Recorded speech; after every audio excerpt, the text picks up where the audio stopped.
Hello বন্ধুরা, আজকের recipe বাসন্তী পোলাও।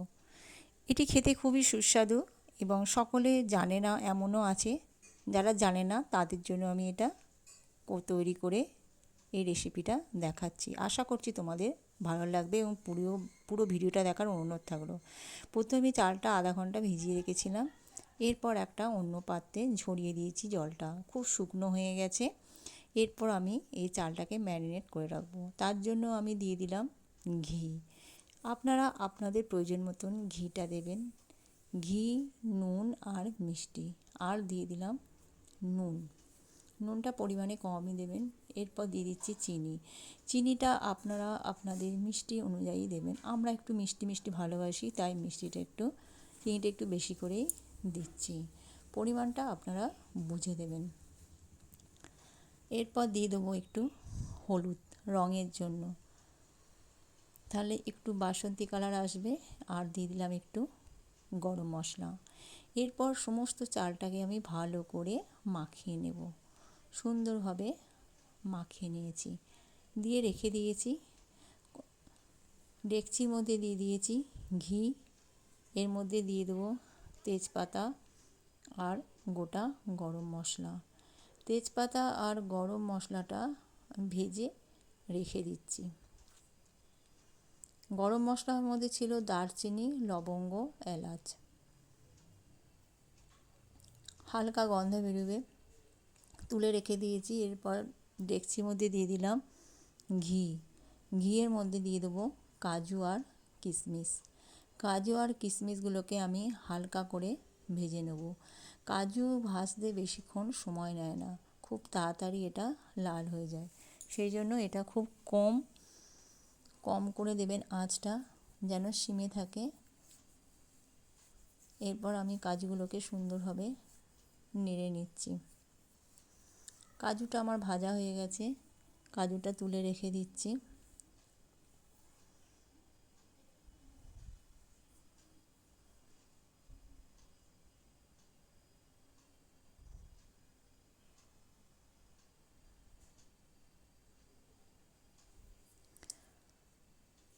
কাজু বাদামগুলো আমি তুলে রেখে দিয়েছি।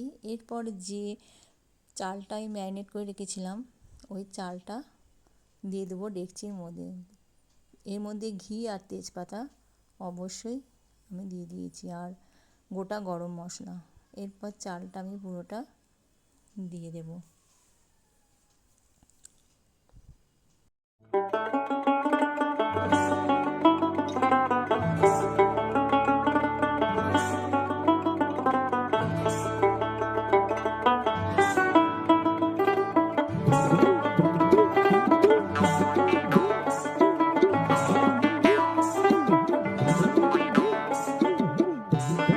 এরপর চালটা আমি একটু ভাজা ভাজা করে নেব, সেই জন্য গ্যাসটা অবশ্যই সিমে করবে। হালকা করে একটু ভেজে নেব।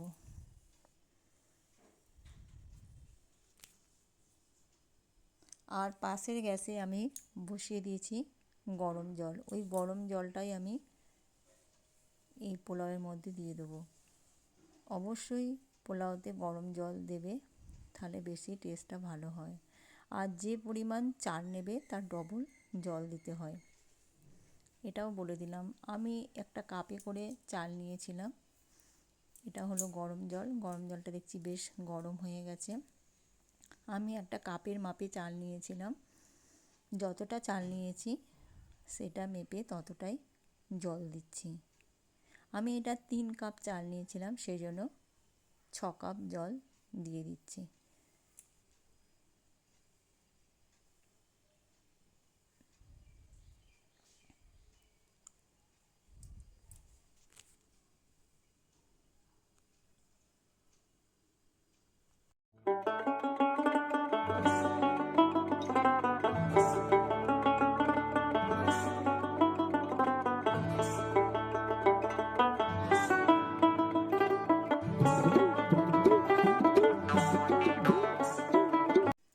এরপর আমি কাজু কিশমিশ যেগুলো ভেজে রেখেছিলাম, ওই কাজু কিশমিশগুলো দিয়ে দিচ্ছি। ভালো করে নাড়িয়ে চাড়িয়ে যতক্ষণ না ফুটবে ততক্ষণ ঢাকা দেওয়া হবে না। বেশ কিছুক্ষণ ভালো করে ফুটে যাবে, তারপর ঢাকা দিয়ে দিয়েছিলাম। তৈরি হয়ে গেছে আমার, মাত্র 10 মিনিট ঢাকা দিয়ে রেখেছিলাম, তৈরি হয়ে গেল আমার বাসন্তী পোলাও। এইভাবে তোমরা বাড়িতে বানিয়ে ফেলবে।